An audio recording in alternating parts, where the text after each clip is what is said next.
Assalamualaikum warahmatullahi wabarakatuh.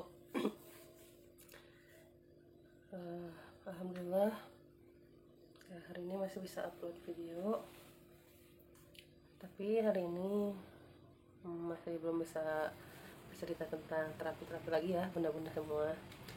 Jadi hari ini di video kali ini mau berbagi cerita, berbagi pengalaman, semoga bermanfaat. Walaupun agak sedih sih nyeritainnya, tapi mudah-mudahan dengan video ini banyak juga yang bisa lebih segera buat tindakan-tindakan sebelum terlambat. Jadi di video sebelumnya saya ceritain kan tentang masalah penyakit yang bisa mematikan kalau kita terlambat untuk mengobatinya. Dan saya juga ceritain kan, minta doanya juga sama semuanya untuk kesembuhan adik saya yang tapi Allah berkehendak lain. Adik saya sudah berpulang terlebih dahulu pada tanggal 3 Maret kemarin. Jadi saya mau cerita dulu awalnya. Adik saya terkena DB. Jadi di video sebelumnya juga saya pernah cerita pas bulan Februari kita semua pergi ke Magelang untuk datang ke pemakaman almarhum nenek. Nah, jadi pas saya menjemput mama ke Magelang, adik saya almarhum juga ikut pas tanggal berapa ya waktu itu, pokoknya seminggu setelah meninggal. Jadi mama itu di Magelang selama seminggu setelah nenek meninggal. Jadi saya setelah 1 minggu itu menjemput mama ke Magelang dan adik saya juga ikut. Emang sih waktu itu tuh bilangnya agak nggak enak badan, cuman ayolah teh ikut aja, bisa kapan lagi kan ke sana. Maksud saya tuh kan almarhum nenek udah nggak ada, jadi takutnya bukan takut sih, maksudnya kan pasti kesananya juga lama lagi, paling lebaran kan setahun sekali pasti ke Magelang. Nah pas di situ ya sih kata adiknya teh ngiring we nah bisi iraha deui nya ke Magelang kayak gitu. Akhirnya ikut di sana, nginep sehari, pokoknya hari Jumat sore, pulang hari Senin udah nyampe lagi ke Bandung. Nah dari situ masih sehat, almarhum masih sehat. Senin udah nyampe ke Bandung, Selasa, Rabu, Kamis mulai kuliah lagi. Jadi adik udah mulai kuliah. Hari Kamis itu berangkatnya itu pagi-pagi, saya masih ingat, pokoknya pagi-pagi berangkat buat bayaran kuliah katanya buat semesteran. Pas hari Jumatnya kuliahnya itu kebagian kan dia ngambil karyawan juga. Aku sih sebenarnya lagi nggak kerja, cuman karena jarak dari Cimahi ke Cililin, jadi mertua kan di Cililin. Akhirnya adik saya itu pulang hampir jam setengah 10 malam karena masuk kuliah setengah 4. Dan hari itu juga saya baru pulang dari Cililin ke rumah saya yang di Padalarang. Jadi pas hari itu tuh udah setengah 10, abah juga nelpon, katanya Nanda kok belum pulang-pulang, coba teleponin. Udah telepon gak aktif. Dan akhirnya alhamdulillah nyampe karena memang kan larut malam, jadi semuanya pada masih hariwang kayak gitulah, belum pulang-pulang. Nah pas udah hari Jumat itu dia mulai ngerasa katanya meriang besoknya. Cuman pas parahnya itu hari Minggu sih, bukan parah maksudnya udah mertua udah mulai panas. Jadi hari Minggu, Senin, Selasa, Rabu, Kamis sampai Jumat itu panas di rumah. Nah hari Jumat itu udah nggak kuat, dibawalah ke klinik. Akhirnya dibawa ke klinik, dirawat, ternyata katanya terkena DB. Hari Jumat itu udah mulai masuk ke rumah sakit, dan saya kebetulan kan masih Padalarang. Kalau suami pas tahu sakit juga langsung berangkat ke Cililin malam-malam hari Jumat itu ya. Nah saya nyusul pas hari Sabtunya besok kan, siangnya saya juga langsung ke Cililin. Saya nginep di sana. Adik itu panasnya naik turun, terus saking panas itu tiap malam itu jadi sasarnya itu kalau sekarang dipikir-pikir, oh ya Allah itu mungkin tanda-tanda ya, cuma kitanya aja yang nolak, jadi nggak mau lah. Jadi selama sakit pas sasar itu adik selalu bilang, teh mah neng mah tuh kuat cina kayak gitu, sahur Allah oke cina merengantunkeun terus gitu pulang balik. Tapi kan kita juga sebagai kakak, sebagai mamah juga kan, mamah ini nyari kemana wae istighfar kayak gitu, cuma bisa ngomong kayak gitu aja. Dan akhirnya nurut juga. Almarhum itu selalu istighfar, baca-baca, mulai baca surat pendek. Cuma selama seminggu itu, jadi pas Jumat, Sabtu, Minggu, Senin, Selasa itu udah mulai membaik. Hari Selasa bahkan pulang dulu ke rumah. Nah, hari Selasa pulang dulu ke rumah karena katanya trombosit udah naik, udah normal semua. Emang pagi-pagi juga pas saya di rumah sakit saya nginep tiap malam, emang udah segeran, udah sisiran kayak gitu. Cuma saya pulang duluan pas pagi-pagi karena hari yang terakhir yang musuh sekolah, jadi saya pulang duluan. Nah, siangnya almarhum adik saya juga pulang ke rumah. Cuman pas sore itu panas lagi, panas pas sampai ke malam itu sasar pokoknya. Jadi adik saya itu dari Jumat masuk ke rumah sakit itu, sebelumnya juga di rumah kata mama itu nggak tidur tidur tah. Jadi pas hari Selasa bisa pulang tuh, malamnya tuh dia bisa tidur berapa sih, 3 jam, bisa tidur 3 jam. Di pagi-paginya mulai segar, jadi makanya boleh dibawa pulang. Setelah dibawa pulang panas lagi tuh, besoknya langsung kita bawa lagi ke klinik. Yang jadi bukan nyesel gimana ya, kita tuh bawa lagi dia ke klinik yang kemarin, cek darah lagi. Cuman pas kemarin dicek darah katanya, oh DB-nya udah nggak ada, cuman tinggal yang positifnya itu tipesnya, sama ada lambung kayak gitu. Nah, lambung, ya udah lambung itu katanya ada liver. Nah, dirawat lagi dari hari Selasa, Rabu, Kamis, Jumat, Sabtu, Minggu. Nah, jadi adik saya itu selama di klinik itu nggak ada perubahan. Terus ya, bukan kita nyalahin takdir dari Allah maksudnya, yang kita sesalkan juga, kita itu nggak langsung ngebawa almarhum ke rumah sakit yang besar. Jadi pas hari minggu itu kita yang minta rujukan ke dokter, ke klinik tersebut, karena di sana nggak ada perubahan. Udah dari Rabu itu nggak ada perubahan apapun. Adik saya tetap panas terus, sasar terus, kan ngomongnya jadi ngelantur kemana, panas terus-terusan. Kita yang minta rujukan pokoknya ke klinik tersebut. Ditunggu, minta rujukan dari jam 8, dikasih rujukan setengah 12 baru kita bisa pergi ke Cibabat lagi. Saya juga kan nyeritain waktu saya DB, saya langsung dilarikan ke Cibabat. Jadi pas rumah sakit, bahkan saya juga rumah sakit besar kan, yang kemarin saya ceritain, 3 hari nggak ada perubahan, langsung dirujuk ke rumah sakit yang lebih besar lagi. Nah, di klinik itu tuh udah lebih dari 3 hari kok nggak ada rujukan. Kirain emang apa sih, bagus itu juga kan. Pokoknya hari Minggu itu kita yang minta rujukan ke kliniknya, kita minta rujukan untuk dicepetin gitu kan. Jadi saya udah nggak kuat, masuklah, udah saya ambil, kirain saya di print atau apa rujukannya, ternyata enggak, ditulis tangan. Saya langsung suami saya langsung bawa adik saya ke dibawa langsung ke rumah sakit Cibabat lagi.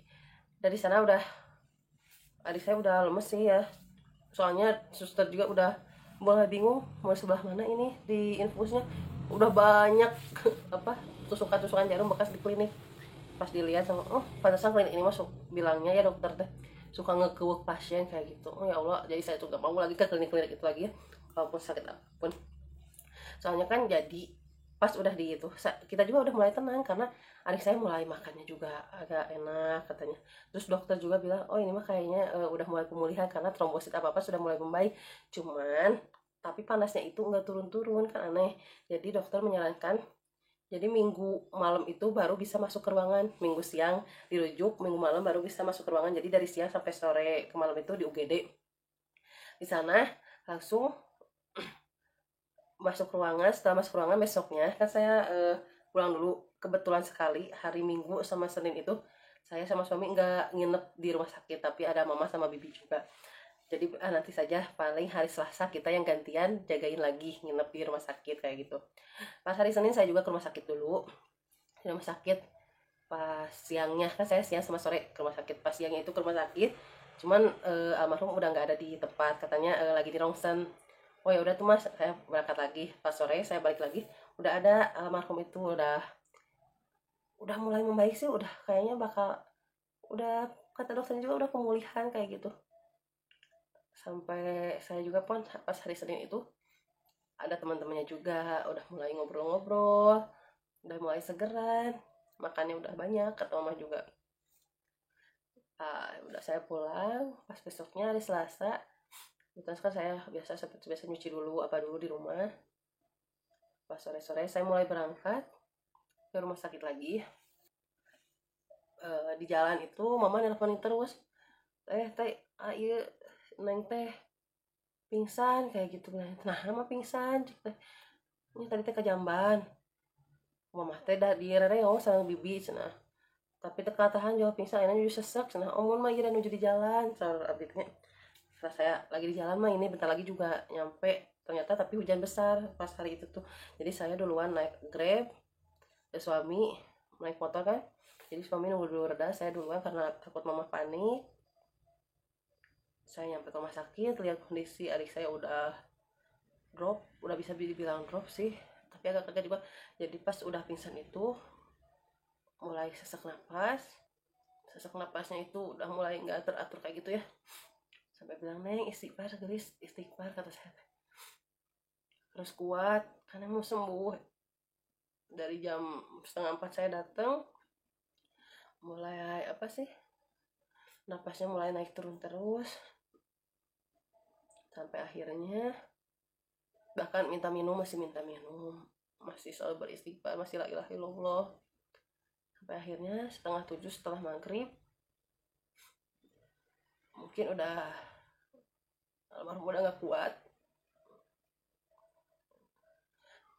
saya yang megang karena kan emang pas dari hari Selasa itu tuh pas di rumah juga almarhum kan panas demam tinggi jadi demamnya itu cuma dari dada sampai ke atas kaki tangan itu udah dingin dari hari Selasa pas di rumah itu bahkan sampai hari kemarin pas hari Selasa tanggal 3 Maretnya itu pas almarhum meninggal kaki semuanya udah dingin tangan pas saya datang juga emang udah pakai lampu sih udah pakai lampu yang kuning karena emang udah dingin banget udah pakai oksigen asalnya oksigennya kecil cuman tarik napasnya makin kenceng saya panggil lagi suster itu adik saya napasnya udah nggak teratur banget suster datang diganti pakai oksigen yang lebih besar jadi yang nutup ke semuanya sampai bilang teh ini mah terus sekian istighfar teh tong ibu teh sok neng mah kuat matanya sampai udah ngeliat ke atas ke bawah kayak gitu saya nguatin terus mama juga ngaji terus sholat sampai akhirnya pas 6:30 kan sakarat terakhirnya teh abi mata kiat yang istighfar astagfirullahaladzim sudah istighfar terakhir itu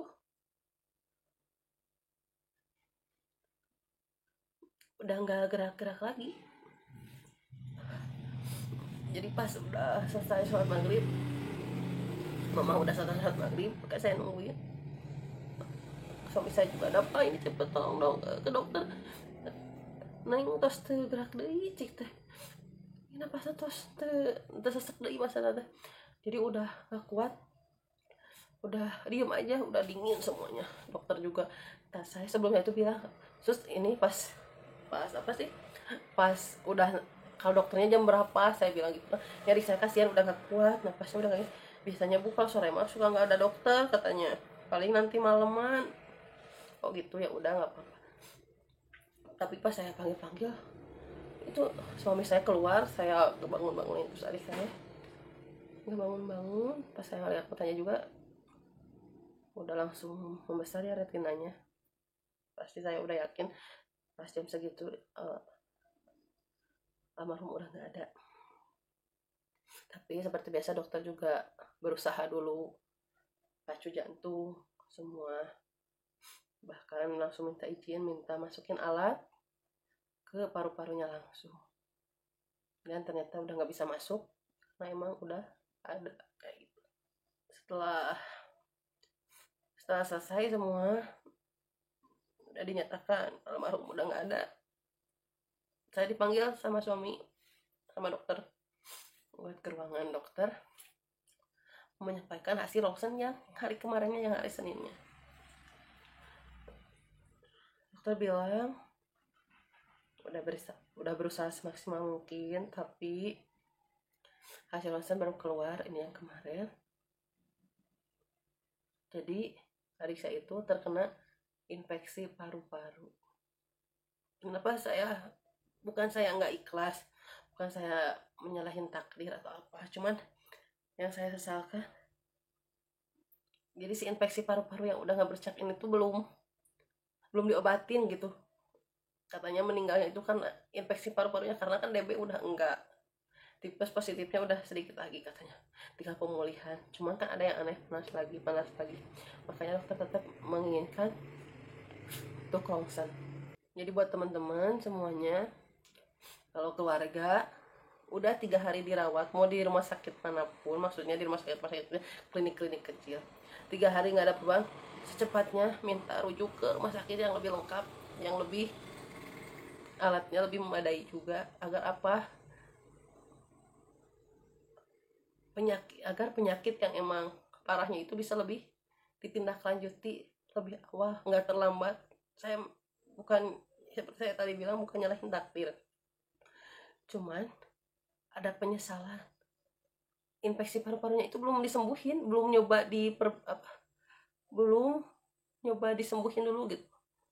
Jadi kayak ada penasaran, coba kalau langsung ini disembuhin dulu mungkin masih bisa tertolong atau gimana, kata dokter, karena infeksi paru-parunya udah ada bercak. Tadinya ini kan baru ketahuan kalau almarhum masih ada, ini emang ada tindakan selanjutnya kata dokter, tapi karena almarhumnya udah nggak ada, jadi udah nggak bisa diobatin lagi.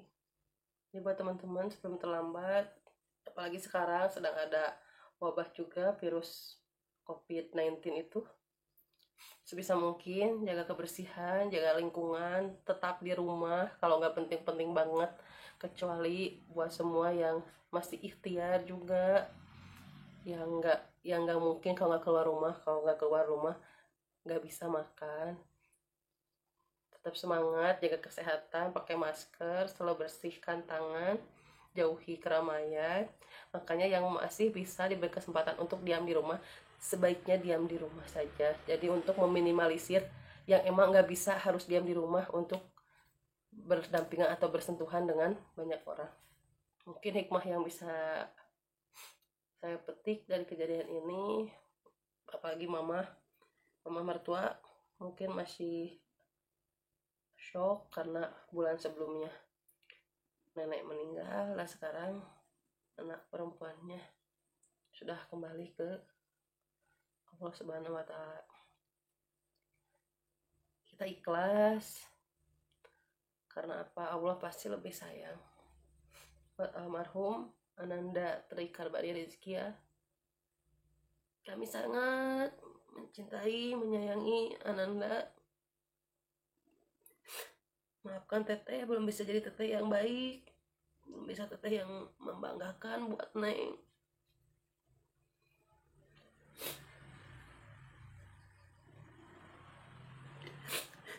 Maafkan belum bisa memberikan kebahagiaan apa yang Neng inginkan. Allah lebih tahu yang terbaik buat Neng. Semoga Allah lapangkan kuburnya.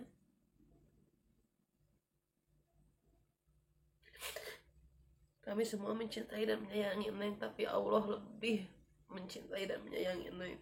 Semoga Neng tenang di alam sana. Maafkan kami semua yang belum bisa memberikan kebahagiaan yang Neng bayangkan. Mungkin sangat kehilangan. Intinya buat teman-teman, kalau keluarga ada yang sakit, belum ada perubahan dalam 3 hari dirawat di klinik atau di rumah sakit puskesmas kecil, segeralah minta rujukan ke rumah sakit yang lebih besar. Mungkin itu bisa jadi ikhtiar kita untuk lebih mengetahui penyakit apa yang sebenarnya ada di dalam tubuhnya, dan kita juga tidak terlambat menanganinya. Karena saya emang ada penyesalan terlambat mengetahui.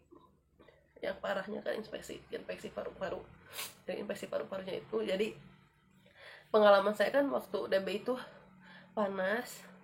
Kalau panas itu kemarin pengalaman terakhir itu minta langsung cek darah. Jadi adik juga emang langsung cek darah. Cuman ternyata panas itu bukan hanya DB atau tipes, ternyata infeksi paru-paru juga mengakibatkan panas yang naik turun. Jadi buat teman-teman yang keluarganya lagi sakit, gak ada perubahan sama sekali, misalnya di rumah sakit atau puskesmas kecil, langsung minta rujukan ke rumah sakit yang lebih besar. Semoga masih bisa diselamatkan, jangan sampai terlambat. Mungkin segitu dulu cerita 2 bulan kemarin. Pertama udah ditinggal nenek, sekarang ditinggal adik tercinta.